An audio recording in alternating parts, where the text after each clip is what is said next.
Critical thinking is described by Richard Paul as a movement in two waves. 1994.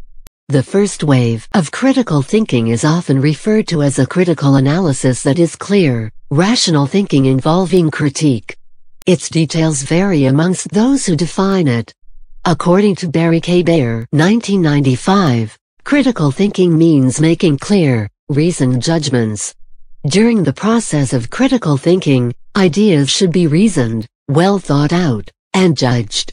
The National Council for Excellence in Critical Thinking defines critical thinking as the intellectually disciplined process of actively and skillfully conceptualizing, applying, analyzing, synthesizing, and/or evaluating information gathered from, or generated by, observation, experience, reflection, reasoning, or communication, as a guide to belief and action.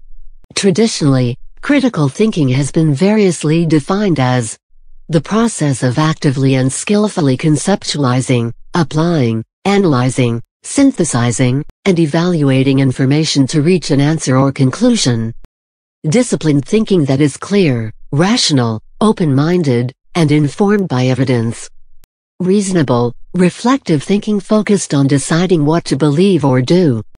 Purposeful, self-regulatory judgment which results in interpretation, analysis, evaluation, and inference, as well as explanation of the evidential, conceptual, methodological, criteriological, or contextual considerations upon which that judgment is based.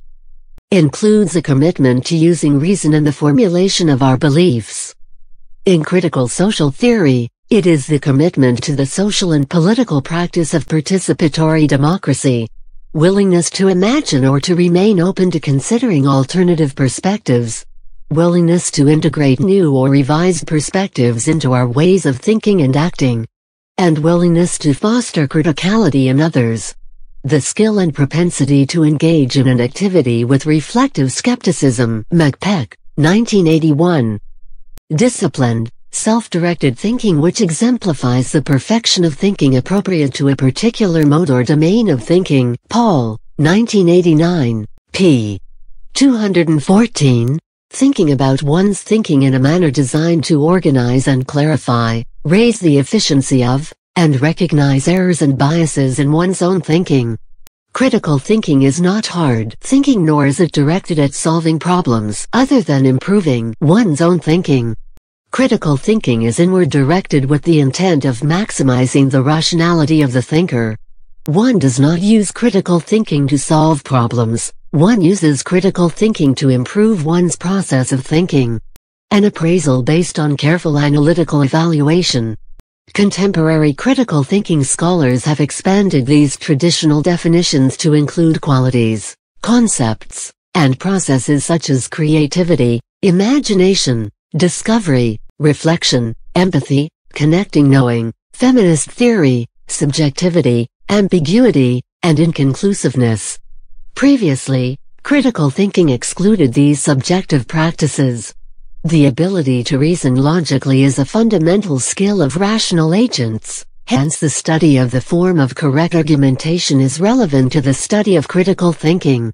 First wave logical thinking consisted of understanding the connections between two concepts or points in thought. It followed a philosophy where the thinker was removed from the train of thought and the connections and the analysis of the connect was devoid of any bias of the thinker. Carrie Walters describes this ideology in her essay Beyond Logicism in Critical Thinking. A logistic approach to critical thinking conveys the message to students that thinking is legitimate only when it conforms to the procedures of informal and, to a lesser extent, formal logic and that the good thinker necessarily aims for styles of examination and appraisal that are analytical, abstract, universal, and objective. This model of thinking has become so entrenched in conventional academic wisdom that many educators accept it as canon. Walters, 1994, p. 1.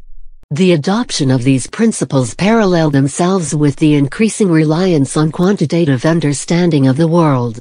In the second wave of critical thinking, as defined by Carrie S. Walters, Rethinking Reason, 1994, p. 1, Many authors moved away from the logocentric mode of critical thinking that the first wave privileged, especially in institutions of higher learning. Walters summarizes logicism as the unwarranted assumption that good thinking is reducible to logical thinking, 1994, p. 1. A logistic approach to critical thinking conveys a message to students that thinking is legitimate only when it conforms to the procedures of informal and, to a lesser extent, formal logic, and that the good thinker necessarily aims for styles of examination and appraisal that are analytical, abstract, universal, and objective. Walters, 1994, p. 1. As the second wave took hold, scholars began to take a more inclusive view of what constituted as critical thinking. Rationality and logic are still widely accepted in many circles as the primary examples of critical thinking.